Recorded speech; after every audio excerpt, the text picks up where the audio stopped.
Bem, então, bom dia a todos, bom dia oficialmente, né? Agora que estamos iniciando a gravação. Então, esta é uma atividade da orientação educacional do SAI, que faz parte aí do projeto Saiba Mais. Estamos aí sempre trazendo palestrantes, pesquisadores, professores, profissionais com alguma temática relacionada aí à vida acadêmica, à transição da universidade para o mundo do trabalho, questões relacionadas à aprendizagem, sempre temáticas muito pertinentes aí a este momento tão importante que é estar na universidade. Então, temos desenvolvido atividades coletivas, individuais. Eu convido vocês a nos seguirem aí nas redes sociais, Facebook, Instagram. Daqui a pouco a gente coloca aqui nossos endereços para vocês poderem acompanhar. Temos feito aí a divulgação das atividades por meio do e-mail institucional. Então, estamos sempre aí fazendo estas divulgações, né? E espero que atenda aí as necessidades de vocês e consigam aí ajudar na medida do possível. Então, o SAI ele está localizado aqui de frente com a DAC, do lado do bandejão. Eu gosto sempre de dar essa referência para quem é daqui do campus de Campinas, né, ou para quem está em outro campus também possa ter aí essa identificação, né, e nos procure sempre que oportunamente seja necessário. Então, eu gostaria de dar as boas-vindas a vocês, em especial aí a nossa convidada de hoje, que gentilmente aceitou, né, o nosso convite em compartilhar aí sua experiência, seu conhecimento, né, e todos os dados de pesquisa construídos aí ao longo da jornada, né. Então, nosso webinário de hoje é quando o seu maior inimigo é você mesmo, o uso de estratégias autoprejudiciais nos estudos e na vida. Então, eu vou apresentar a Daniele para vocês. Ela é Daniele Ribeiro Ganda, ela é psicóloga, mestre e doutora em educação pela Universidade Estadual de Campinas. A sua pesquisa de doutorado foi financiada pela FAPESP, teve como foco a autorregulação da aprendizagem de alunos do ensino superior, sob o suporte teórico da psicologia sociocognitiva. Tem experiência na área educacional, tendo trabalhado principalmente com os seguintes temas: motivação, formação docente, estratégias de aprendizagem. Então, pessoal, nós temos aí um teto da nossa atividade até às 11h30, né, para não ficar algo muito estendido e muito longo para vocês. Espero que vocês aproveitem e reflitam bastante. Nós tivemos aí muitos inscritos, muitos interessados nesta atividade. Vocês podem também utilizar aqui o canal de comunicação pelo chat para fazer perguntas, comentários, que eu estarei aqui acompanhando, né, e mediando esta atividade. Eu não estou sozinha aqui, né, estou representando a equipe da orientação educacional, mas estamos também com o apoio da Beatriz Silvério de Souza Gregório, que já colocou aqui um link da nossa programação. A Beatriz é nossa estagiária, e temos também a Sabrina, que está por aqui também. Gente, a sala está lotada, e a gente já não consegue mais visualizar aí todos os quadradinhos. Ó, a Sabrina já apareceu aqui, ok? A gente pretende reservar um espaço de tempo mais ao final da apresentação da professora Daniele, para vocês poderem comentar também. Então, quem ficar à vontade para abrir microfone, será muito bem-vindo, ok? Então, eu gostaria de passar a palavra aí para Daniele Ganda e agradecer aí novamente, né, a sua disponibilidade e interesse em contribuir conosco nessa temática tão importante. Seja bem-vinda, Daniele. Bom dia, estão me ouvindo bem? Sim, Sim, o sim, volume. tá ótimo. Eu estou ouvindo, pessoal, vocês contem aí também, ó, Luan e Mércia também disseram que sim, Cássia, Ai, Ellen. tá bom, se o volume estiver adequado, vocês me avisam, caso eu precise me adaptar também, que eu precisei trocar de computador, tá bom? Bom, primeiramente, um ótimo dia para todos. Então, é uma satisfação muito grande. Eu quero aqui dizer que eu estive por bons 8 anos na Unicamp, então eu tenho um carinho muito grande pela universidade, né? E estar aqui hoje podendo trazer um pouquinho daquilo que eu estudei, da minha experiência, compartilhando com vocês, é algo que me felicita assim muito, me deixa muito satisfeita. Então, assim, o tempo é curto para a gente falar de um assunto que é tão interessante, é um assunto que eu me aprofundei muito durante o mestrado e o doutorado. E eu espero que vocês possam gostar também desse assunto e a gente não vai fechar a comunicação aqui. Depois eu vou deixar os meus contatos também para a gente continuar falando sobre isso. Mas primeiramente, obrigada pelo convite, tá? Um ótimo dia a cada um de vocês que aqui estão. E hoje nós vamos falar de um tema que para mim é muito caro, assim, é muito importante porque ele contribuiu muito, não só na minha vida profissional, mas pessoal também. E quando eu pensei nesse título, quando o seu maior inimigo é você, às vezes a gente estranha, né? Como assim, né? A gente mesmo se coloca, às vezes a gente acha que as outras pessoas ou as outras situações são responsáveis por aquilo que nos atrapalha. Mas eu pude descobrir, isso estou falando de experiência pessoal e profissional, que muitas vezes o nosso maior sabotador, aquele que mais prejudica as nossas conquistas, as nossas realizações, somos nós mesmos. Então, eu estou aqui para falar assim, olha, eu visto o meu chapéu porque eu também passei por isso e eu vejo o quanto que esses conhecimentos agregaram na minha vida e em todas as áreas, tá bom? E para começar a falar um pouquinho desse assunto, eu vou sair um pouco do convencional e vou trazer a história para vocês de 3 mulheres. É uma história real de uma avó, de uma filha e de uma neta. Quando a gente fala dessa avó, é uma senhora que ela já estaria agora mais ou menos por volta de 82, 83 anos de vida. Ela cresceu na roça, trabalhou muito. Ela foi a última filha de 17, de uma família de 17, e ela foi a única que ainda estudou até a 4ª série primária, que hoje a gente chama de 5º ano. Era uma senhora que a vida toda trabalhou na roça, que estudou em escola rural, e o trabalho dela era praticamente todo braçal. E ela sozinha, quando ela estava por volta de 27, 28 anos, ela havia se casado e ela ficou viúva com 3 crianças pequenas. E ela se manteve durante toda a vida trabalhando, fazendo coberta de retalhos, lavando louça, costurando. Uma pessoa muito batalhadora e que não se permitia em nenhum momento descansar, porque ela tinha que dar conta do sustento dessas 3 filhas sozinha, porque ela ficou viúva tão jovem. E essa mulher, ela cresceu na roça e teve a oportunidade, quando as filhas eram pequenas, de ir para uma cidade menor para que as filhas pudessem estudar. Uma das filhas dela teve a oportunidade de ir um pouquinho mais além nos estudos. Graças ao esforço de sua mãe, ela fez até o ensino médio, que naquela época era chamado de colegial, fez até o ensino médio, tinha um grande sonho de um dia fazer faculdade, mas a faculdade era algo extremamente distante para ela, porque ela veio de uma família onde a mãe era sozinha, elas tiveram que trabalhar desde cedo, sendo babá, sendo faxineira na casa de outras pessoas. Então, ela estudou até o ensino médio e com aqueles conhecimentos ela fez um curso técnico na área de culinária, que era algo que era a paixão dela. E essa filha dessa pessoa que eu havia dito também se casou e veio a ter filhos. E uma das filhas dela teve a oportunidade de ir um pouco além da mãe nos estudos e chegou a fazer a faculdade com muito esforço de seus pais e de sua mãe.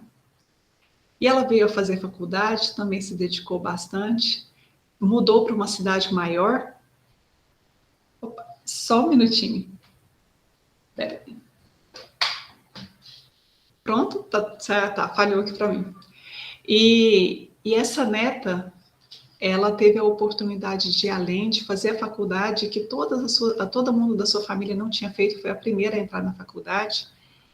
E com todo esforço, com toda dedicação, ela conseguiu alçar voos maiores e estudar tudo aquilo que a sua avó e que a sua mãe tinha trabalhado muito, para que ela conquistasse. E quando a gente fala dessa história de 3 mulheres, que pode ser a história de muitos de vocês também, a gente pode perceber que teve uma linha de sucessão de pessoas que trabalharam muito, que não tiveram a oportunidade dos estudos, até culminar numa neta que teve a oportunidade de ir pela primeira vez à faculdade, algo que era impensado há 30, 40 anos atrás nessa família. E por que eu estou dizendo para vocês essa história? Porque entre essas 3 mulheres, mulheres muito inteligentes, muito esforçadas, tinha algo em comum que a gente veio a descobrir muitos anos depois. Tinha esse autossabotador. Eram mulheres que, embora fossem brilhantes, elas se autossabotaram e deixaram de realizar muitos sonhos por medo de não conseguir. E aí começa já a entrar um pouquinho no nosso tema, que é quando a gente fala de estratégias autoprejudiciais. O que são as estratégias autoprejudiciais? São ações ou falas que nós temos que a gente se desculpa por um fracasso que a gente acha que vai obter. E quando eu trago essa história dessas 3 mulheres para vocês, o que elas têm em comum com essas estratégias autoprejudiciais? Essa avó era uma mulher que, para poder se manter, ela trabalhava tanto, ela se dedicava tanto, que ela não deixava nem espaço para realizar os seus sonhos. Ela vivia dizendo que ela não tinha tempo para isso, ela vivia dizendo que ela precisava, ela tinha outras obrigações, e a única forma que ela encontrava de aliviar diante da pressão ou diante de situações que ela tinha medo de que ela não ia conseguir, ela se autossabotava com um vício no cigarro. E essa é uma estratégia autoprejudicial que a gente tem visto muito. Eu, hoje no meu trabalho, eu atendo alguns alunos universitários, faço atendimento online. E parte desses alunos universitários, especialmente na época de finalização de semestre, ou quando tem que entregar o TCC, épocas que são muito estressantes, eles costumam dizer para mim que é a época que eles mais utilizam álcool e cigarro. É uma forma que eles encontram de aliviar o que eles estão sentindo, certo? Essa segunda mulher que eu falei, que é para vocês a filha, que foi além, que estudou até o ensino médio, quais que eram as estratégias autoprejudiciais que ela utilizava? Muitas vezes ela deixou de concorrer até vagas de trabalho que ela tinha, porque ela acreditava que tinha outras pessoas melhores que ela. Por medo de não conseguir, por um baixo senso de autoeficácia, e para quem não conhece autoeficácia, a gente fala que é o senso que você tem da sua capacidade de realizar algo específico. E por um baixo senso de autoeficácia, por uma baixa autoestima, essa filha ela deixou de ter várias oportunidades, inclusive de entrar na faculdade, porque ela acreditava que tinham pessoas melhores que ela. Ela comparava a sua história com outras pessoas de outras famílias que não tinham vindo da roça, e ela acreditava que ela não seria capaz de ir além aonde ela foi. E a terceira pessoa, que é essa neta, que se esforçou muito, que se dedicou muito, ela deixou muitas vezes de realizar parte dos seus sonhos porque ela era extremamente perfeccionista. E da onde que vinha esse perfeccionismo? De ter crescido ao longo de toda a sua história, escutando que a sua avó, escutando que a sua mãe se dedicou muito para ela estar onde ela está e que ela tinha que fazer sempre excelente. Ela nunca poderia aceitar um 9,5, um 9,8. Ela sempre tinha que ser nota 10, para poder fazer valer todo o esforço dos seus antepassados. Essas 3 pessoas, eu estou trazendo para vocês, são 3 pessoas que elas têm como esse autossabotador, mas que ele age de maneira diferente. Para a gente começar pensando um pouquinho, se vocês se identificam com parte disso. Eu tenho, assim, a confiança, assim, clara de que se vocês estão aqui hoje, onde vocês estão, todos vocês são muito capazes, para mim é muito claro. Porque chegar até a Unicamp, uma universidade com o nome que tem, com o grau de dificuldade que tem, com certeza vocês são pessoas assim brilhantes naquilo que vocês fazem. Vocês são muito bons, vocês se dedicaram para isso, vocês se esforçaram para estar onde vocês estão.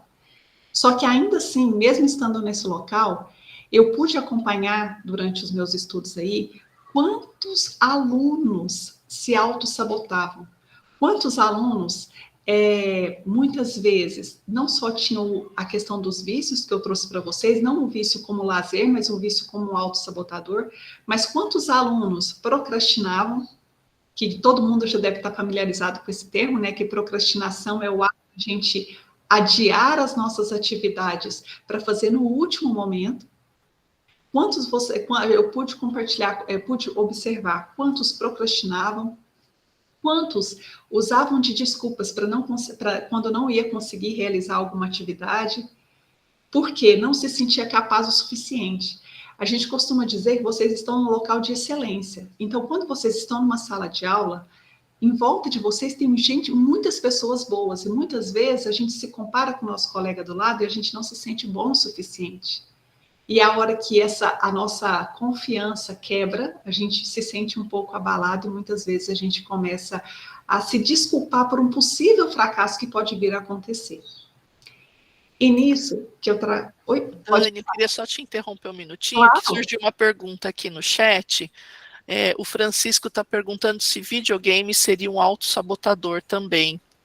Sim. Francisco perguntou? Isso, Francisco José. Tá, Francisco, obrigada pela sua pergunta. Sim, jogos online é uma das categorias que mais aparecem, especialmente em alunos do ensino médio e universitários. Porque os jogos, eles por si só são extremamente atraentes, né? E a gente se perde em horas jogando online. Então, muitas vezes, vários alunos não utilizam aquilo apenas como um recurso de lazer em alguns momentos. Às vezes eles ficam horas, eles passam a noite inteira jogando online e no outro dia eles são prejudicados seja na aula, seja na realização da prova. Então, assim, a gente costuma dizer que o lazer, gente, ele é fundamental.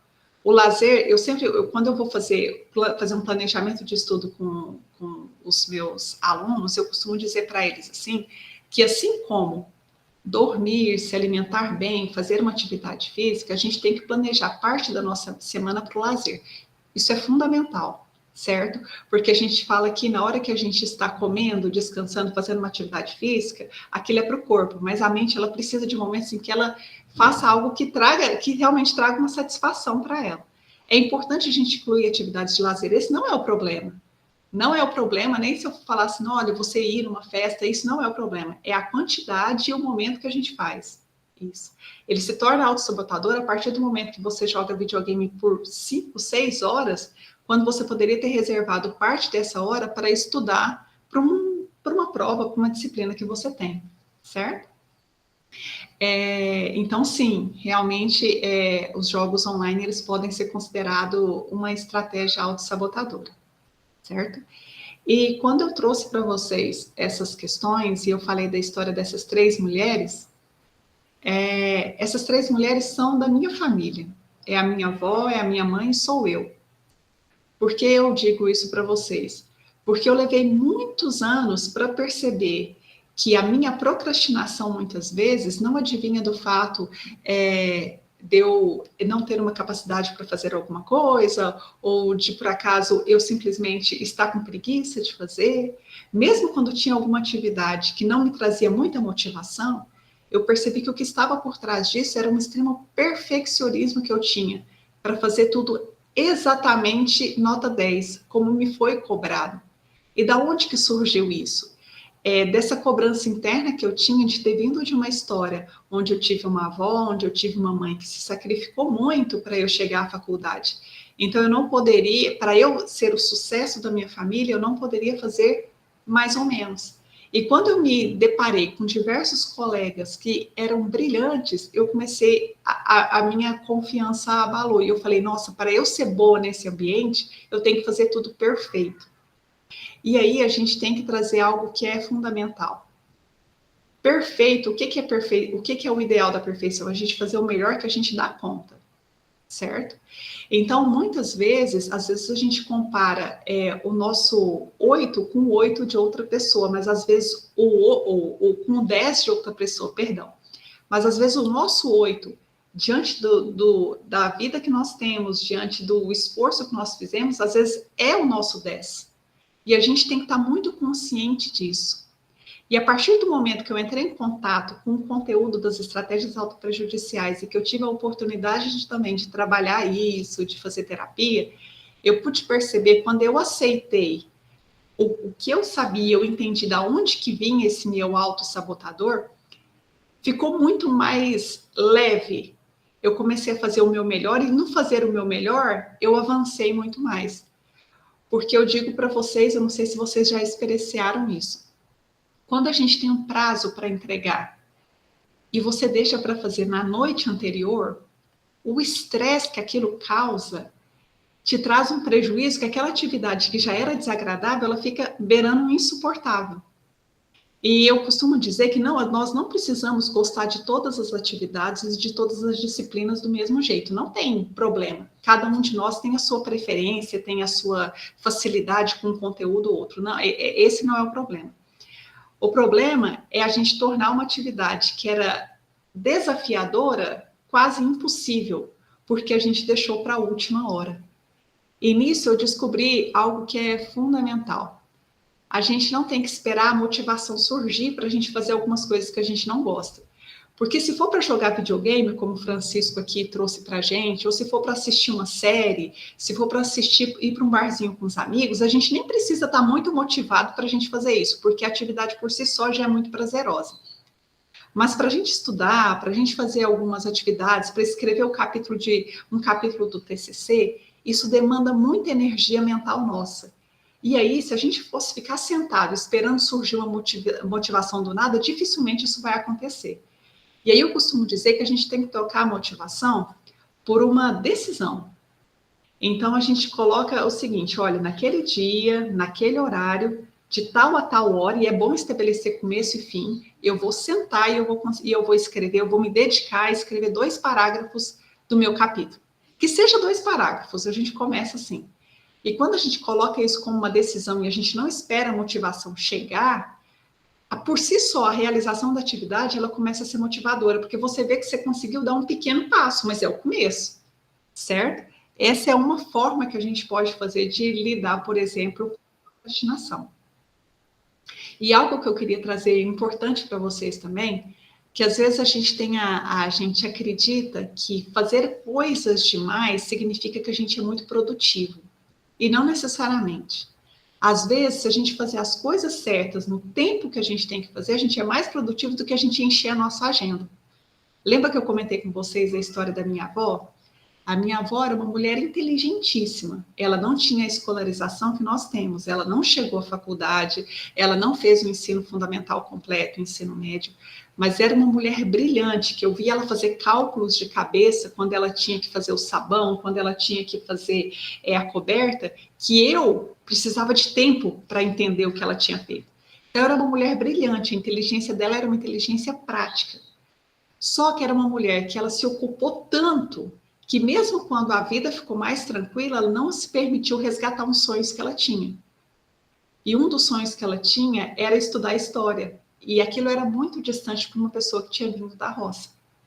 Então, eu percebi que ela lidou com as frustrações dela ou com a falta de capacidade, muitas vezes dizendo para outras pessoas assim: eu não tive tempo, ou eu tive que cuidar das minhas filhas, mas mesmo quando as filhas saíram de casa e se casaram, ela ainda continuou utilizando aquela desculpa. Porque para ela era difícil aceitar que ela teria que superar. Certamente seria mais difícil, mas ela poderia ter ido atrás. Então eu vejo que era uma pessoa de uma inteligência fantástica, que poderia ter sido uma historiadora maravilhosa, com tanto conhecimento de vida que a minha avó tinha, mas que ela foi barrada por uma falta de confiança em si mesma. E ela se ocupou com tantas coisas que não sobrava tempo. Todas as vezes que ela teve a oportunidade de voltar aos estudos, eu pude acompanhar, queria que minha avó fizesse EJA, ela sempre arranjava uma atividade ou algum problema. Ela chegou, inclusive, a ter dores de cabeça quando era para começar as aulas. Ela, eu não estou me sentindo bem. E ela deixou de ir. Ela pensou, eu estarei lá com outras pessoas, eu vou ficar muito constrangida de ser uma senhora de idade estudando, certo? E o vício do cigarro, que foi algo também que ela encontrou uma forma de aliviar as suas próprias frustrações. Já a minha mãe, que eu estava dizendo para vocês que é a filha dessa senhora, A minha mãe, mesmo com as suas dificuldades, passado um tempo depois que todos os seus filhos tinham se formado, minha mãe já era avó, com muita insistência, principalmente minha, eu falei, mãe, eu vou te ajudar e a senhora vai prestar o Enem. E a minha mãe fez um cursinho, prestou o Enem e a minha mãe passou. E o bonito dessa história é que a minha mãe, a minha mãe fez o curso de História aqui na Federal de Uberlândia, onde eu estou falando de Uberlândia, fez e ela seguiu muito daquilo que ela escutava da mãe dela, e ela é muito feliz naquilo que ela escolheu.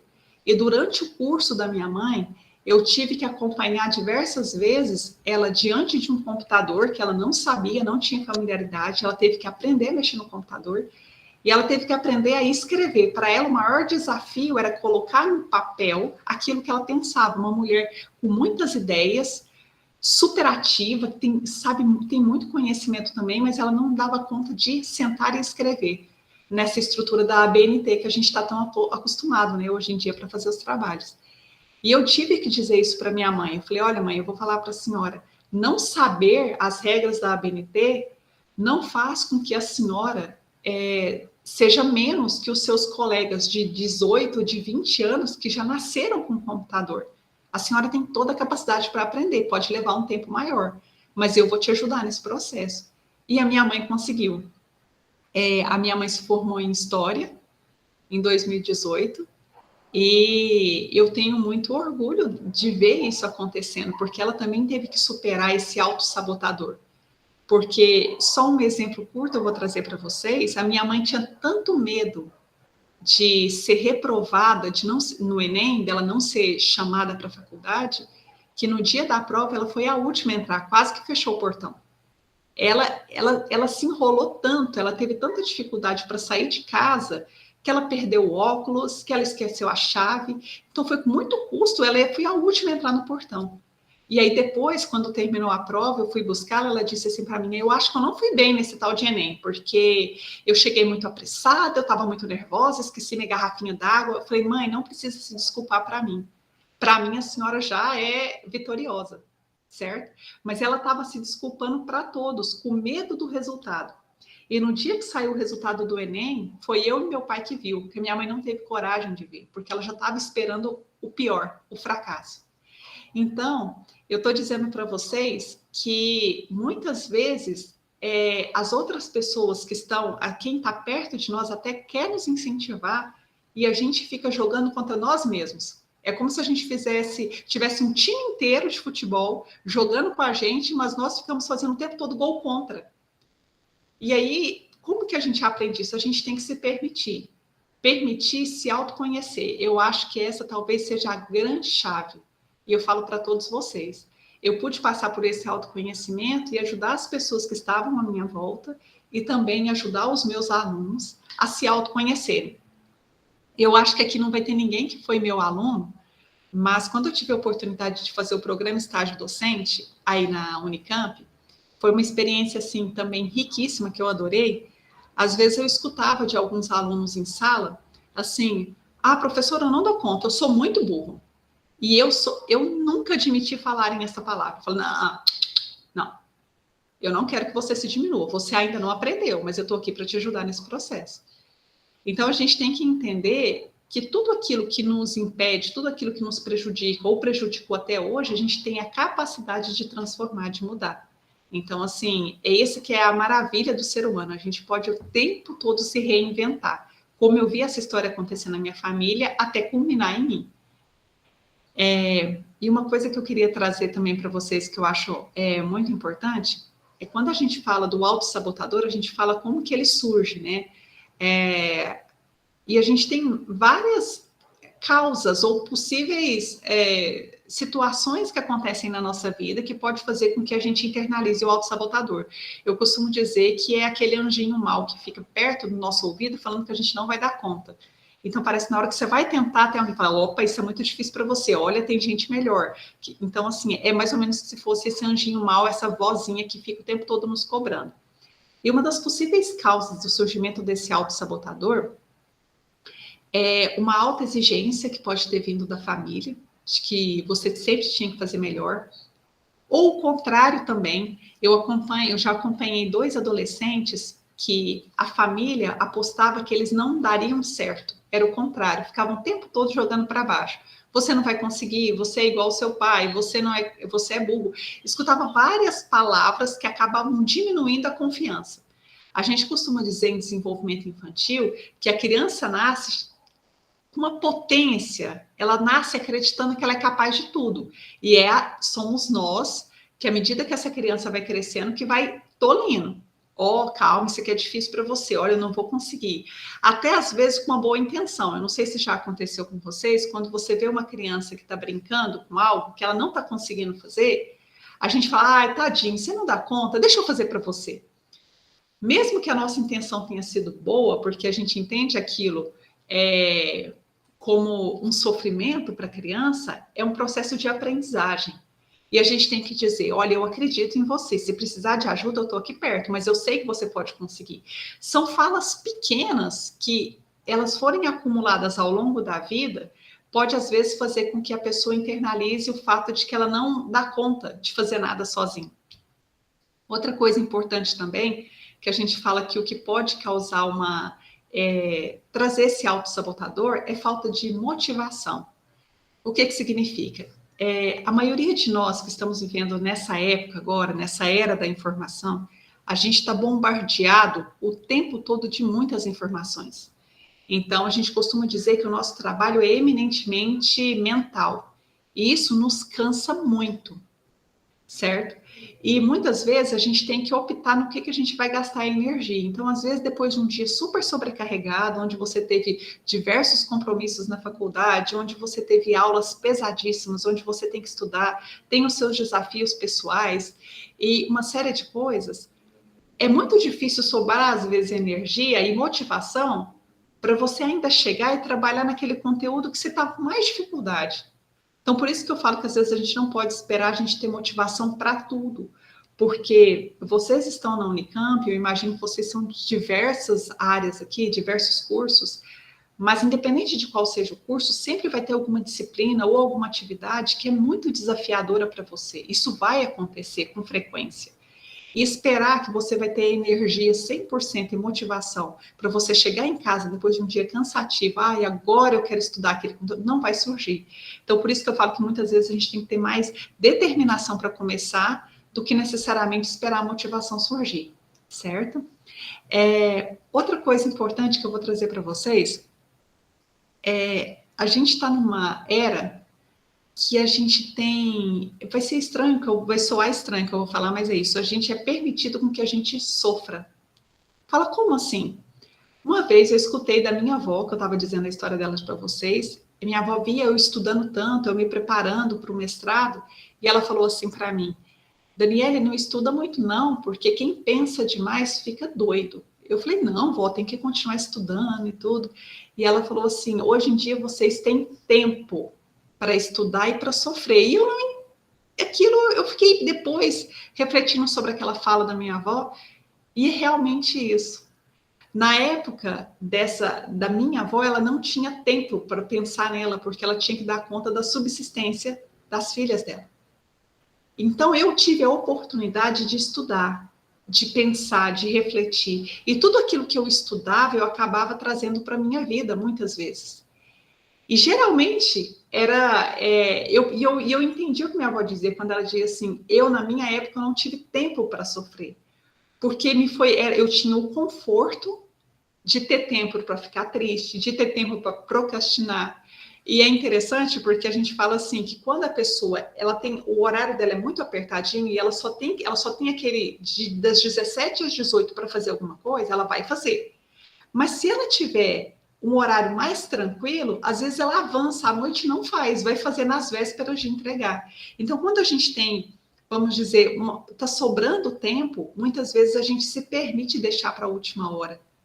Então, eu costumo dizer assim, que a gente está numa época fantástica em que é permitido a gente falar das nossas emoções, é permitido a gente falar que a gente não dá conta, coisas que antigamente não eram possíveis, só que a gente tem que trazer isso para o nosso benefício, certo?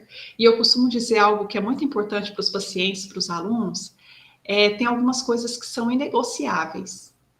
Então, se você tem que fazer algo que é importante para você, não sacrifique as suas horas de sono, não sacrifique uma boa alimentação, porque você precisa do seu corpo inteiro para você realizar as atividades mais difíceis.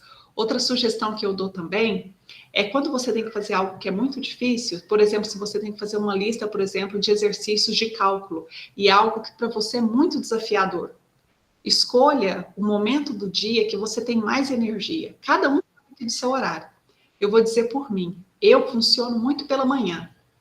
Então, aquilo que eu tinha que fazer que era mais desafiador, que para mim, por exemplo, era fazer a análise estatística dos meus dados de pesquisa, eu deixava para fazer no começo da manhã, entre 8 e 11 horas da manhã, porque era o horário que eu estava com a mente mais tranquila. À medida que ia avançando a tarde, avançando a noite, eu percebia que a minha concentração caía. Aí eu deixava para fazer coisas que não exigiam tanto da minha concentração. Então, é uma das sugestões que eu posso dar para você. Tem inúmeras, depende de cada um. Marilda, alguém levantou a mão? Sim, Daniele, olha, tem uma pergunta aqui no chat, depois o Arney quer fazer uma pergunta também, Pode. tá? Uhum. A Laís pergunta assim, gostaria que falasse sobre propósito, se sentir que existe um propósito para realizar as tarefas é realmente algo importante. Uhum. E o Arney, ele tá com a mãozinha levantada, ele quer fazer uma pergunta também. Tá bom. Quer que eu responda ou quer que o Arne quer falar primeiro? Pode falar, o Arney, aí ela já responde as duas.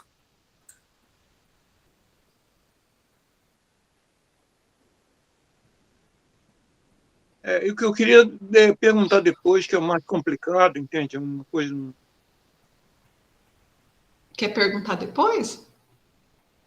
Eu acho melhor. Tudo Tá tá bom bom. então, tá Tá ótimo. bom. Obrigado, Sim, Arney. sim. Então Qual que tem foi a a Laís, ela Laís? pergunta assim, olha, gostaria que falasse sobre propósito. Se sentir que existe um propósito para realizar as tarefas é realmente algo importante. E tem um comentário aqui da Helena também, ela diz assim, essa questão do horário é muito importante mesmo, eu também funciono de manhã, então estou estudando de manhã e à tarde faço academia e exercícios. Isso. Primeira, a pergunta da Laís. Laís, essa é uma das estratégias que a gente utiliza. Você colocar um significado, um propósito, um motivo naquilo que você está fazendo. Eu vou dizer um exemplo. Por exemplo, nossa, eu tenho que começar a fazer atividade física, fazer musculação, e eu odeio musculação. Eu não gosto de fazer musculação. Mas qual que é o propósito de fazer musculação?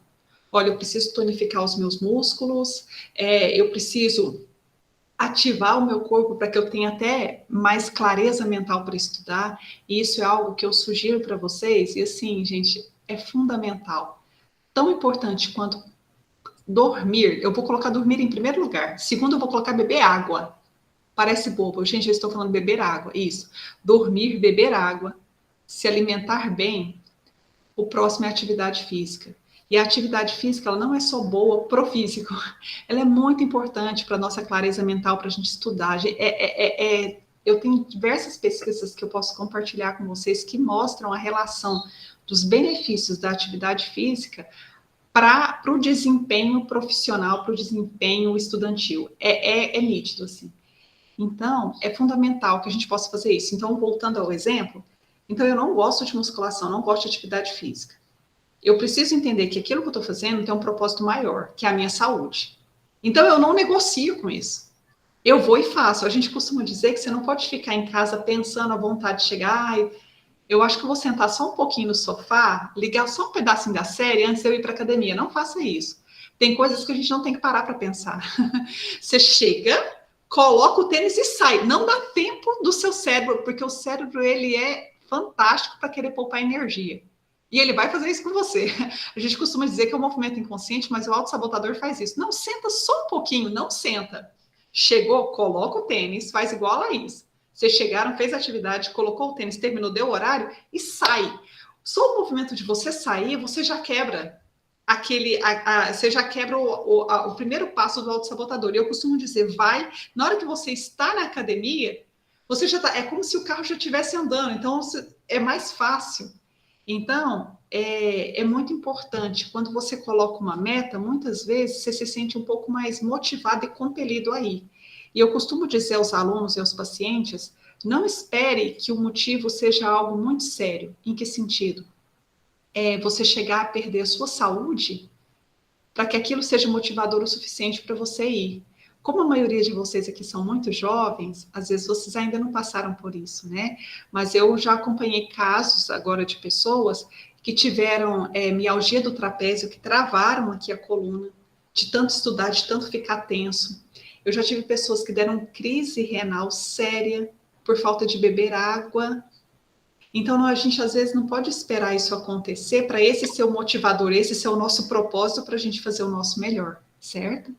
E trazendo aqui isso que é muito importante, a Helena, né, que trouxe, foi a Helena que trouxe essa questão da atividade física, é fundamental, né, você saber o horário que você funciona bem, deixar as outras atividades para os horários mais tranquilos, e se possível, gente, eu sugiro para vocês, é lógico que temos exceções, mas permita-se reservar a madrugada para dormir, tá? Para descansar, porque o ciclo do nosso sono, ele é diferente durante a noite. É lógico que em algum momento vai passear, vocês vão sair, não é essa a questão, mas se você fazer disso uma rotina e sempre deixar para estudar na véspera ou para rodar as madrugadas estudando, o benefício não é tão grande assim.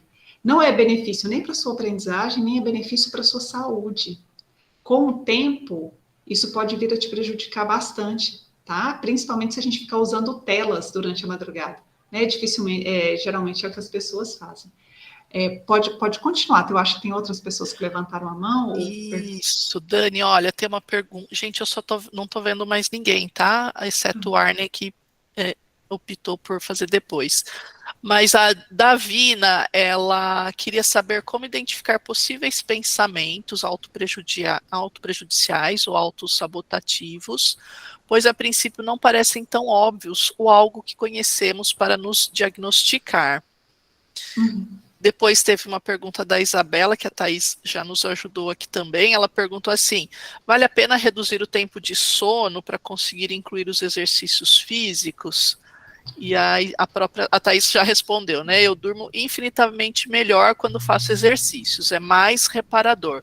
Particularmente acho que vale a pena sim, se não tiver outro horário. Então, a primeira coisa, em relação aos exercícios físicos, é o seguinte, a gente costuma dizer assim, se você tiver um tempo, é lógico que cada um tem um padrão de sono, mas normalmente as pessoas dormem no mínimo 6 horas, tá, gente? 6 horas a 8 horas geralmente é o ideal para um adulto. Mas, eu tô falando, tem exceções. Mas se você tiver apenas 6 horas para dormir, a gente recomenda que você consiga incluir atividade física em outro momento, não reduzir ainda mais esse período de 6 horas, tá? Aí eu vou citar um exemplo, cada um tem a sua realidade. Ah, mas eu tenho 1 hora de almoço.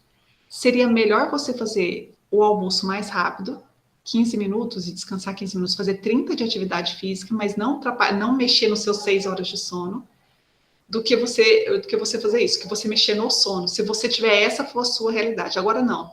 Olha, eu posso dormir, eu tenho aqui disponível 7, 8 horas de sono. Aí, talvez reduzir um pouquinho para fazer atividade física. Porque realmente, tanto a gente dorme melhor, quanto a gente estuda melhor, a nossa memória, ela é muito mais eficiente e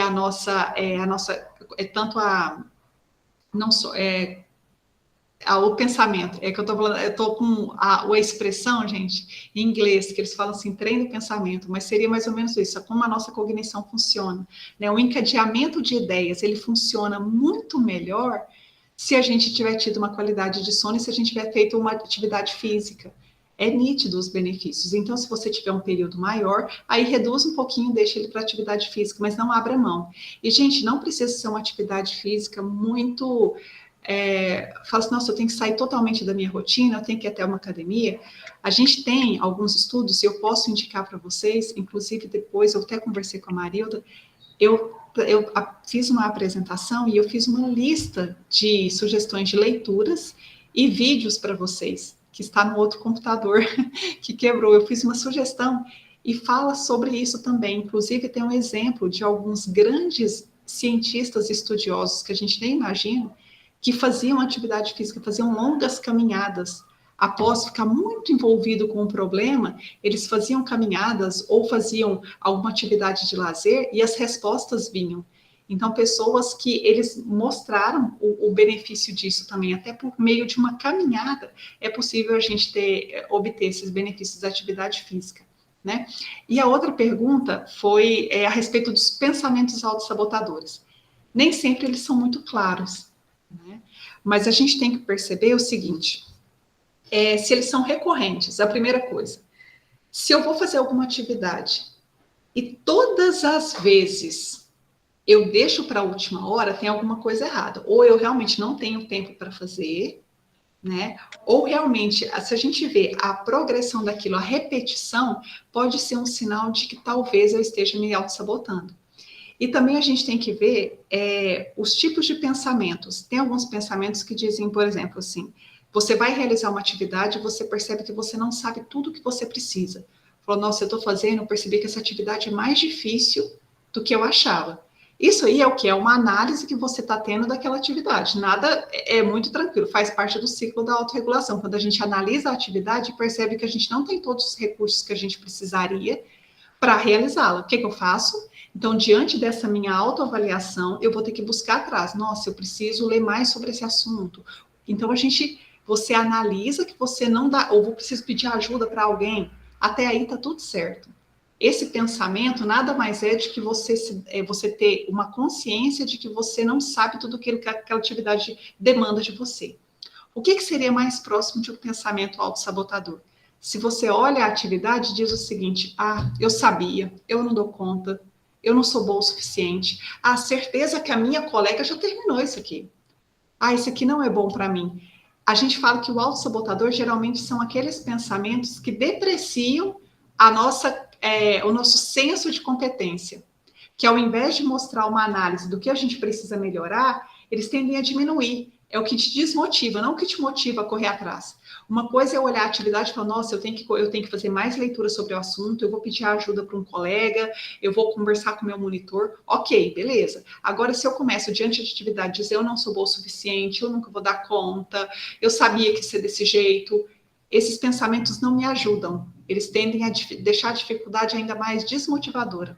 Não sei se ficou muito claro, mas eu posso trazer depois alguns exemplos de falas mesmo e compartilhar também para vocês, que eu acho que é mais fácil de identificar. Legal, Dani. É interessante esse último exemplo que você colocou, né? Porque parece que esse tipo de pensamento vai confirmando, né, algo que não deu certo, mas não te mostra caminhos também para fazer diferente, né? Só te paralisa, te deixa mais desmotivado. Mas ele não te dá recursos para resolver, só te diminui. Entendi, legal. Olha, tem alguns comentários aqui. O Varney comentou que acho que cada um se organiza ou prioriza as coisas de forma diferente, as pessoas não são iguais, né? Depois ele faz uma pergunta, né? Mas e as nossas prioridades, né? Depois, se você quiser falar, Varney, se avisa a gente. O Giovanni perguntou. Pode falar então. Pode falar, Varney.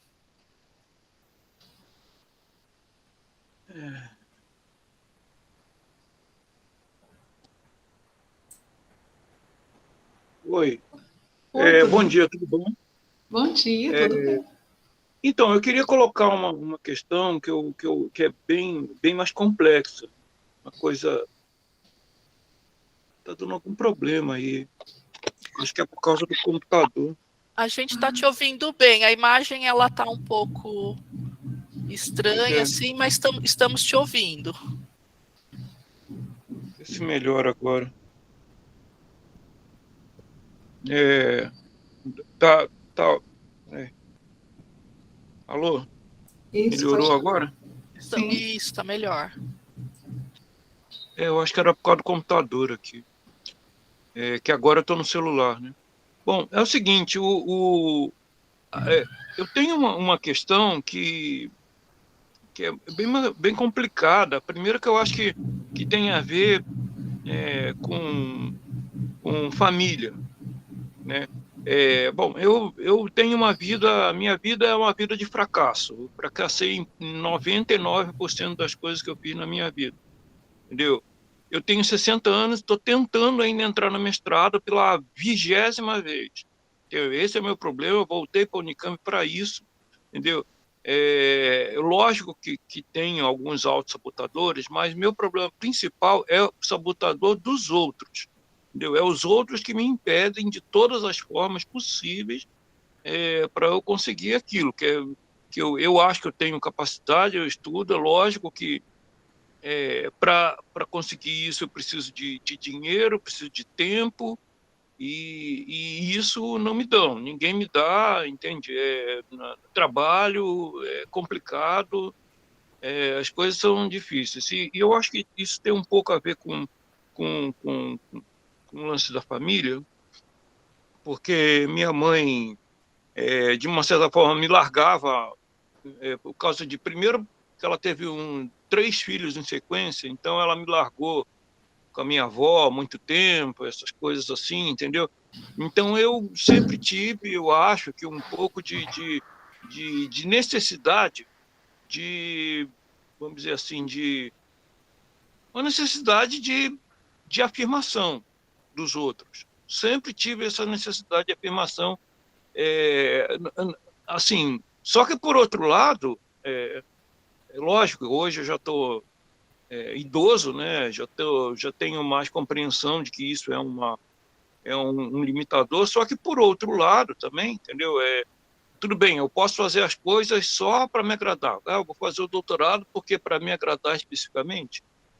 Quer dizer, o que eu quero dizer é o seguinte: eu fiz uma pesquisa, eu escrevi um livro, eu fiz, aliás, uma pesquisa não, fiz pelo menos 4 pesquisas, entendeu? 4 pesquisas bastante avançadas, e eu tenho que ficar batendo, informando, cobrando, exigindo e tal, e as pessoas sempre no desprezo total, entendeu? E isso me desestimula absolutamente, absolutamente. É complicado ficar dando murro em ponta de faca, entende? É horrível mesmo, é um sofrimento horrível. E eu estou aí tentando fazer o mestrado agora. Para quê? Para que isso? Só para agradar a mim mesmo? Quer dizer, então, assim, das duas, uma, ou aquilo tem um valor social, ou as pessoas, aquilo tem um valor, eu estou falando em termos de orientador, dentro da universidade, principalmente a Unicamp, principalmente a USP, é onde que eu fiz a graduação, entendeu? Se não tem uma resposta, se não tem um apoio da universidade, eu tenho que ficar brigando. Eu trabalho com história de Barão Geraldo, esse é a minha primeira pesquisa. Depois eu trabalhei com a questão indígena no Nordeste, depois trabalhei com história das patentes, eu sou historiador, entendeu? Estou terminando filosofia, entendeu? Sim. Muito mais para tentar entrar no mestrado em história, entendeu? E eu não consegui, desde 2015 não consegui, entendeu? Por quê? Porque não tem ninguém interessado, ninguém está nem aí, quer que eu morra, sabe? Se eu morrer ou não morrer, tanto faz, não interessa, entendeu? Então, essa que é a questão que eu queria levantar. Como é que se... É um sabotador? Mas o que adianta eu fazer um mestrado para agradar só a mim? Não tem sentido nenhum, né? Vai. Eu vou. Tudo que você Obrigado, trouxe. então, é só isso. De nada, de nada. Obrigada pela sua pergunta, pela sua colocação, né? Eu imagino, né? Consigo aqui compreender a sua indignação também, a vontade que você tem de seguir os seus estudos, tudo. E vem de toda uma história que eu imagino que te marcou muito, né? Talvez essa sensação mesmo de abandono que você vivenciou. E é muito comum quando a gente passa por isso, a gente buscar afirmação depois, já que faltou o amor primeiro, né? Que a gente fala que é o amor dos pais, a gente buscar esse amor em outros lugares, e esse amor de diversas formas. E uma dessas formas, esse amor é o reconhecimento dos outros diante do nosso trabalho, daquilo que a gente faz. E aí eu vou dizer algo assim que é muito importante. Você fala assim, eu vou fazer mestrado para quê? Né? Para quem? Só para mim? Você tem que ver por que você quer fazer, porque tem horas que a gente faz para nós. O reconhecimento dos outros é em segundo plano. Em que eu quero dizer para você? É o seguinte, nem sempre a situação, ou as pessoas, o ambiente vai estar totalmente voltado a nos ajudar. E a gente é mais desafiador, é mais difícil, sim. Mas a gente tem que ter um motivo pessoal para realizar algo. Você tem que querer aquilo para você mesmo, porque já vai ser muito difícil. Se você fizer para o outro, nos momentos que você tiver dificuldade, porque no mestrado não é fácil, você vai olhar e falar assim, mas eu estou fazendo por qual motivo mesmo? Então, assim, se você já tem toda essa experiência, se você já fez essas pesquisas tão interessantes, então pensa, o motivo pelo qual eu ainda não entrei no mestrado, o que eu preciso adequar? Talvez é a forma como eu estou escrevendo o meu texto. Tem vários motivos, eu não sei, teria que analisar. Então, eu já participei por várias seleções. Não, Então, eu acho que como é que se fala? Um desprezo mesmo institucional, entende? São os professores, 60 anos, não, esse cara aí não, eu não sou marxista, então, não, marxista deve ser bolsonarista, entendeu? Então não pode, entendeu? É proibido. entendi. Então, olha só, é porque é o seguinte, a gente sabe que independente de qual seja a instituição, tem as linhas de pesquisa e tem aquilo que se adequa em cada lugar, né? Então, às vezes, para você não está conseguindo, ainda não conseguiu ser aprovado no local que você queria, mas você, em algum momento, em algum local, a sua pesquisa vai fazer sentido para aquele professor, para aquele grupo de pesquisa, entendeu? Então, eu acho que é o seguinte, não sei quais os motivos, mas independente se está tendo ou não uma consideração em relação àquilo que você está sendo publicado, né? E tem que uma coisa que você tem falado muito, eu já tenho 60 anos. Não, você tem 60 anos, mas você não é que você já tem. Olha quanta experiência de vida você tem que faz hoje você com 60 anos querer continuar estudando, isso é fantástico, né? É só que às vezes você vai ter que ajustar um pouco esse sonho. Às vezes, se você não está encontrando nesse local, você pode buscar outros, pode ter pessoas, entrar em contato, e hoje em dia eu acho que a internet ela tem um ponto muito positivo. Você pode conversar com outras pessoas que estejam estudando, em outros lugares também, sobre esse assunto, que às vezes pode entrar em consonância e você conseguir um local nesse grupo de pesquisas. Eu estou aqui só sugerindo, tá? Só supondo. Eu vou dizer assim, porque, por exemplo, aqui na UFA, onde a minha mãe fez história, minha mãe fez história como você, e minha mãe fez história com quase 60 anos. Que a minha mãe está fazendo 61 agora, então minha mãe terminou recentemente. A minha mãe quer fazer o curso de mestrado dela, mas ela vai falar sobre a história da cidade onde eu vim, que é Catalão. E ela está olhando naquela região, porque aqui ela não conseguiu a primeira vez, e ela vai tentar agora em outra instituição. Eu só estou aqui colocando para você uma opção, pela coincidência, né, que você ter trazido a questão de ser historiador. Mas E aqui no IFISH eles não querem estudar a história de Campinas, entendeu? Eu não entendo com isso. Então, pelo menos disseram isso para mim. Eu só estou dizendo um exemplo que, no caso da minha mãe específica, que ela vai continuar os estudos, ela está olhando uma outra instituição. É só uma possibilidade. Mas algo que eu queria deixar para você, Varney, eu acho que seria algo mais profundo para a gente trabalhar, às vezes não vai dar para a gente falar tudo aqui, mas algo que eu queria deixar para você é o seguinte, por mais que te doa, às vezes, pelo fato de tudo aquilo que você viveu, você interpretar que as pessoas, às vezes, estão contra você e não é. Às vezes, não teve a consonância entre aquilo que você quer e o que as outras pessoas, às vezes, né, nesse local estão esperando de você.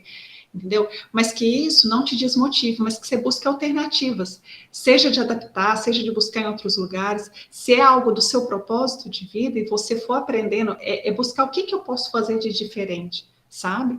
Então, assim, é possível. É possível. Eu imagino que às vezes está uma questão de uma frustração, mas não vão ser todas as pessoas que vão perceber a importância do que você está pesquisando ou local, mas não se sinta frustrado por isso, mas é buscar mesmo adaptar, ver se é aí mesmo que você quer. Eu estou só aqui sugerindo porque eu teria que investigar a fundo a sua questão. É só para acolher mesmo sua pergunta e parabenizar você, que apesar de todas as dificuldades que você passa, você não desistiu de estudar, você não desistiu de pesquisar, entendeu? Então, assim, em nenhum momento você está perdido, você só tem 60 anos, olha quantos anos você ainda tem pela frente para fazer isso, e uma hora eu espero aqui estar escutando uma palestra sua, tá bom? Seja aqui, seja em outro lugar, mas eu acredito que você tem esse conteúdo e eu acho que você vai encontrar o local onde vai ser aproveitado os seus estudos, tá bom? Me desculpa que eu fiquei meio loucura, porque eu tô aqui pensando em tudo que você me falou, eu teria muitas coisas para falar, tá?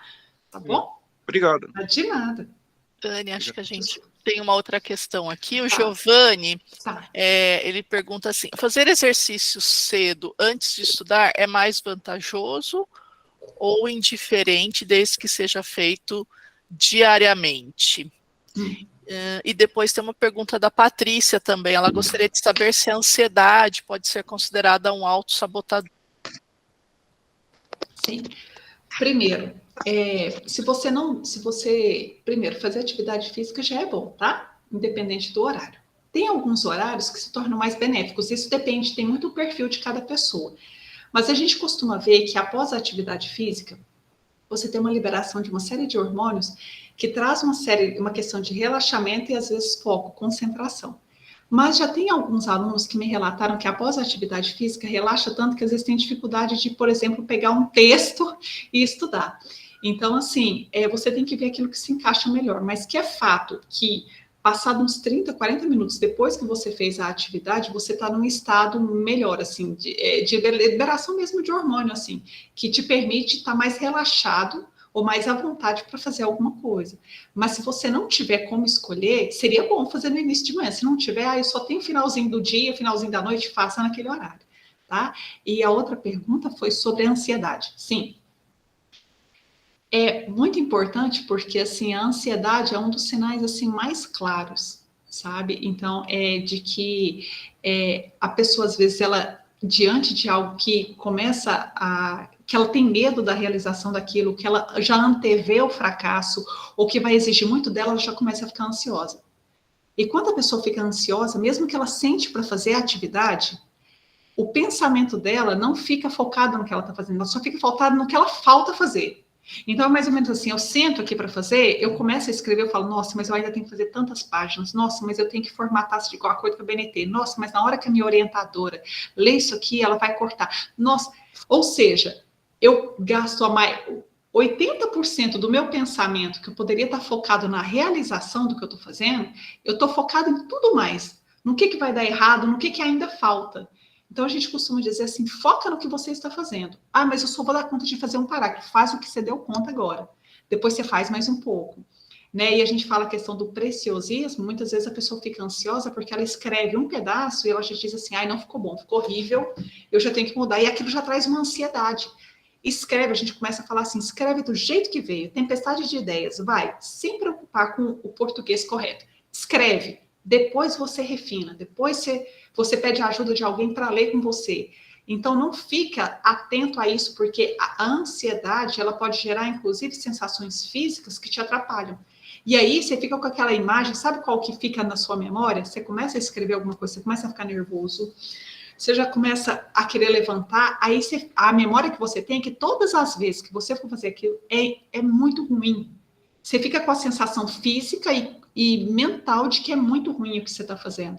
Então, a gente fala que a ansiedade pode ser, sim, um autossabotador e que existem várias formas de a gente diminuir o nível de ansiedade. Um pouquinho é normal, mas diminuir o nível de ansiedade para a gente conseguir realizar. Eu não sei o nome de quem perguntou, mas se caso quiser também, eu trago algumas sugestões de como, quando você identificar que você está começando a ficar ansioso, como você abaixar o nível de ansiedade. Atividades simples que você pode fazer que pode abaixar. Posso passar também. É a Patrícia que tinha perguntado sobre a Patrícia. ansiedade. Tá, obrigada. A Marisa tem uma pergunta interessante aqui também. Olha, a ideia de autoconfiança excessiva também pode funcionar como um autossabotador? Por exemplo, ficar acreditando que será fácil e ficar procrastinando para iniciar.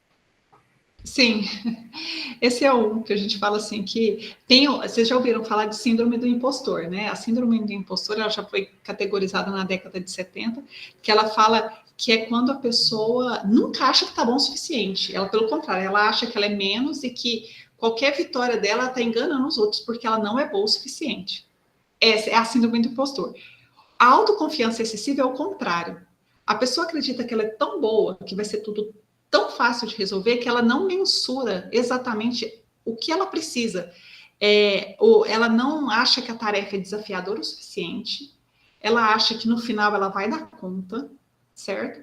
Então, a gente fala que a gente tem que ter um nível de autoconfiança, um nível de autoeficácia ideal, no sentido, bom, eu acho que eu dou conta de fazer, o que eu não souber, eu vou correr atrás, eu tenho capacidade de buscar aquilo que eu preciso para realizar. Até aí, tudo certo. Mas eu pensar que aquilo é fácil demais, que eu não preciso me esforçar, muitas vezes vai contra. Porque o que acontece? Às vezes essa pessoa deixa para fazer, por exemplo, de última hora, ela faz de qualquer jeito, e ela tira uma nota 7, vamos dizer assim, valia 10 a atividade, ela tirou 7. Ela falou, fui até bem, se eu quisesse, eu poderia ter tirado 10. E às vezes ela poderia não ter tirado ainda. Mesmo ela tendo feito corrida, ela não era boa o suficiente para conseguir alcançar o 10 da atividade, mas ela fala isso para si mesma. Então a gente fala que a gente tem que ter e para que gente, qual que é a chave disso? Autoconhecimento. É a gente ser claro com aquilo que a gente dá conta, com o que a gente não dá conta. E mesmo se você é muito autoconfiante, eu tenho uma sugestão. Se você acha que você é muito bom para fazer alguma coisa, muito bom, faz primeiro, já que é tão simples, faz rapidinho. Eu vou dizer assim, eu falo isso comigo. Quando eu vou fazer alguma atividade, por exemplo, eu tenho várias atividades. Eu estou fazendo uma faculdade agora, e ela é online também. E eu tenho de 15 em 15 dias, eu tenho um módulo. E aí, tem os prazos, tudo certinho. As tarefas que são mais fáceis, que às vezes é de algum conteúdo que eu já vi em algum momento, são as primeiras que eu faço. Sabe por quê? Se eu tenho 5 atividades na semana, por exemplo, eu já faço as 3 que são fáceis, eu já fico na minha cabeça, opa, já foi mais da metade. Entendeu? Então, já que é tão simples, já que você está tão autoconfiante, faz rápido. Não espera depois, sabe? É uma sugestão. Legal, Dani. E assim, né, tem uma questão da análise da tarefa também, né? Às vezes a gente faz uma análise ou superestima a tarefa, pensa que ela é muito difícil, né? E adia, né? Ou a gente subestima a tarefa. Nossa, essa é fácil, né? E aí a gente acaba deixando para fazer depois. Sim, E na verdade, e nem sempre chega ali muito próximo, né? Lógico que essa análise ela é sempre uma estimativa, né? Mas esse ajuste aí da condição, da tarefa, ela é bem importante também. Legal. Sim. E é isso, né? A gente vai fazendo essas reflexões para poder identificar as escolhas que temos feito, as estratégias que estamos utilizando e fazer mudanças. O pessoal estava conversando aqui no chat, falando do SAP, o pessoal já vai se ajudando aqui também, dando várias sugestões de acordo com as experiências de cada um. Olha, Bianca tem uma pergunta aqui, olha, vocês poderiam, por favor, mencionar alguns exemplos do que podemos fazer para diminuir o nível da ansiedade, como foi dito, até o ponto em que torne algo em que temos que lidar, mas não é um impedimento para alcançarmos nossos objetivos. Então, é a Bianca que perguntou? Isso, a Bianca. Então, Bianca, depende da atividade que você tem que realizar ou da situação em que você estiver. Mas, assim, eu vou dizer coisas muito simples, assim. A gente fala que tem até um livro que está dentro da lista que eu vou sugerir para vocês, que fala do mal que é o excesso de pensamentos que a gente tem. E principalmente quando a gente está ansioso, a gente é bombardeado por muitos pensamentos, geralmente negativos, ou eles vêm, é uma chuva de pensamentos, e que traz aquele mal-estar físico também, né? Mas, assim, a gente costuma dizer que a gente tem que voltar para o presente, certo? Na hora que você está muito ansioso, imaginando todas as possibilidades daquilo dar errado, você já começa a se sentir mal. Tem a clássica que a gente fala assim, que é você parar e respirar, sentir onde que você está, para tudo mesmo, que a gente fala assim, que sente onde você está e fala assim, nossa, como que está meu corpo, onde que estão os meus pés, como que estão as minhas mãos, onde que está a tensão no meu corpo, sente tudo, sente você, porque quando a pessoa está aí, eu já vi pessoas em crise de ansiedade, não sei se vocês já tiveram a oportunidade de ver, a pessoa ela fica tão atordoada que ela nem sabe de como que ela está. Então, assim, você tem que trazer a pessoa para o presente. A hora que você acalma, fala assim, volta comigo, né? E aí tem algo simples que eu faço quando os alunos estão em ansiedade. Eu falo assim, se a gente tiver a oportunidade de pegar uma pedra de gelo e coloca, porque a pedra de gelo, se você ficar segurando ela muito tempo, ela começa a queimar. Você volta toda a sua concentração para cá. Na hora que volta, assim, você começa a sentir, a pessoa para tudo, porque ela tem que dar conta daquilo. E ela fica sentindo até a pedra começar a derreter. Falou, calma, volta para o presente, entendeu? Então, volta, calma, eu estou aqui, eu estou sentindo, e eu vou começar. Respira. A gente fala assim, que é uma das piores coisas, a pessoa fica com aquela respiração presa aqui, né? Outra coisa que ajuda muito é dar uma caminhada. Então, assim, gente, você está diante de alguma coisa que se eu começar a travar, começou a pensar demais, saia daquele ambiente se você puder e caminha. Eu tinha aluno que dava a volta no prédio, assim, ó, dava 2, 3 voltas, volta. Aí só de você acelerar a sua respiração, você já volta para aquele estado, entendeu? Então, assim, são algumas estratégias, posso dizer assim, físicas, mas a gente tem algumas estratégias mentais também, que você pode, se for da sua facilidade, se tiver como, comece a escrever tudo aquilo que está vindo na sua cabeça, tá? Então, assim, eu estou preocupada com isso, estou preocupada de não dar tempo, eu estou achando isso. Joga para o papel toda a sua chuva de pensamentos, para você identificar o que é que está te apavorando mais, certo? Então, assim, às vezes a gente percebe na hora que a gente começa a escrever que o que está mais apavorando nem é você não ter prazo para fazer a atividade, mas é a avaliação que você vai ter. Nossa, aí você começa a escrever e fala, eu tô com medo que na hora que eu for apresentar o trabalho eu não dá conta de apresentar. Então, você identifica onde está o problema, entendeu? Porque identificar onde está o problema, e eu trouxe uma lista, assim, que estava no tópico para vocês, a primeira coisa, a gente tem que admitir que a gente está tendo dificuldade, identificar onde que está a causa e buscar ajuda. Entendeu? Nem que for para você falar assim, olha, eu estou muito ansiosa para realizar isso, quem que pode me ajudar? É um colega, é um professor, quem que pode sentar comigo e me ajudar a fazer isso aqui que eu sozinho não estou tendo condições de fazer? É só o começo, depois de você internalizar essas estratégias para fazer sozinho, mas no primeiro momento, às vezes a gente precisa de ajuda, sabe? Nem que seja para conversar com alguém, falar tudo o que você está sentindo e ver se essa pessoa te dá uma luz de como você pode resolver aquilo. Eu vou dizer uma estratégia que eu utilizava quando eu tinha que apresentar alguma aula e eu ficava ansiosa, preocupada, era algum assunto novo. Eu apresentava para o meu namorado. Então, eu costumava falar para ele. E na medida que eu for falando, ele foi me identificando o que eu precisava melhorar. Então, eu apresentava para uma pessoa que era da minha confiança, como se eu estivesse apresentando lá, e aquilo me ajudava a treinar, a ficar menos ansiosa para a hora da apresentação real. Entendeu? É uma possibilidade, mas tem várias outras, tá? Depois eu posso compartilhar. Muito bem. Olha, tem uma pergunta aqui do Negli. Como lidar com uma crítica negativa sobre o nosso trabalho de pós-graduação, para evitar que afete nossa confiança e se torne um autossabotador? Negli, isso é tão importante. É algo que eu acho que todos nós que passamos pela pós-graduação, pela graduação também, eu vou dizer por mim. A primeira vez que eu tive meu trabalho avaliado, eu me senti a pior pessoa do mundo. Eu fui embora chorando, pegando um ônibus de Barão Geraldo até o centro de Campinas, juro. Com o meu trabalho riscado do começo ao fim, assim, ó. Eu falei, eu não sei nada, o que eu estou fazendo, eu não devia ter vindo para a Unicamp, eu não sou boa o suficiente.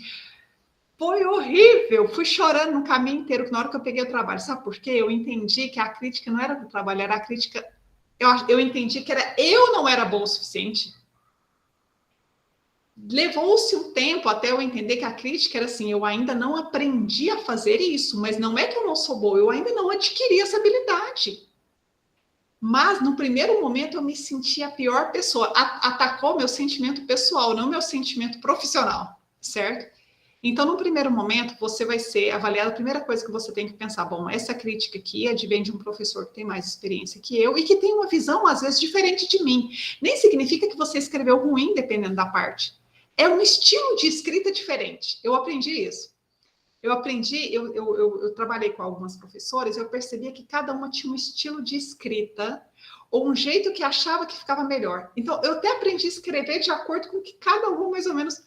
É lógico que você vai adquirir um estilo próprio, tá? Mas eu estou dizendo para você, não entenda como o Negli é ruim, não, você é muito bom, você tem que às vezes adaptar alguma coisa, ou às vezes simplesmente é uma visão diferente da sua, é só isso, tá? É porque quando a gente está na condição de orientando, a gente, como se a gente fosse menos, a gente não é, mas assim, a gente ainda está adquirindo alguns conhecimentos e a gente tem habilidades diferentes, é só isso, a crítica, entenda que é profissional, não é pessoal, você é bom, muito bom. Você está em processo de aprendizagem como todos, inclusive os nossos orientadores estão.